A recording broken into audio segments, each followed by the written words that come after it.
Ja, så går vi lige en tur her på slagmarken. Den kommende slagmark regner jeg med.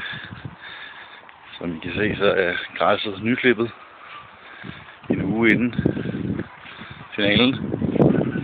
Og der har allerede været et hold krokker op forbi, kan jeg se. Der er et klubhus. Og der er en skraldespand. Ja, det er jo smukt. Og der er en mor der til Vedel, hvis det var noget. Så er vi nede i de private kroketgemmer for at se, om vi kan finde lidt porte. Det er åbenbart lykkedes os at smide 3 porte væk sidst. Det får man ikke noget ud. Jamen, det lykkedes at finde 3 porte, så vi har alle 12. Og der er også noget bast, hvis der nu skulle være interesseret i det. Det vender vi lige tilbage om. Jamen, det vil altså sige, der er de 12 porte. Og så for at gennemgå, så kan I få et billede af, hvordan det ser ud. Jeg tror, det er Clarence. Det ser fint ud. Der er ingen grund til at gøre mere ved det, synes jeg. Det var ikke Clarence. Det var en anden. Fordi det er Clarence.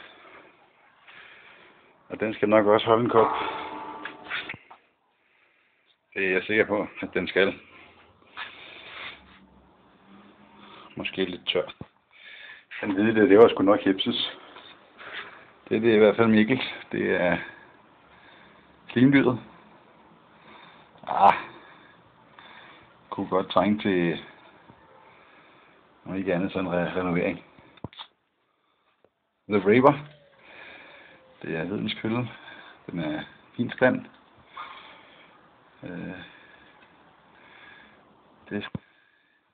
Runes kølle har et utroligt stort skaft, taget dens lille hoved i betragtning. Men i fin stand, og ingen problemer der. Min egen kølle er stadig Battle Axe-agtig at se på, men hold da op, hvor er den skæv. Nå, det bliver nok ikke gjort noget af det. Her kan I se samlingen af bolde, vi har. Det der, det er min.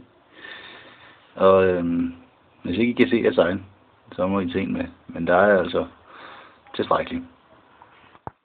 Det var optagsvideoen. Og så må vi jo se, hvad der sker.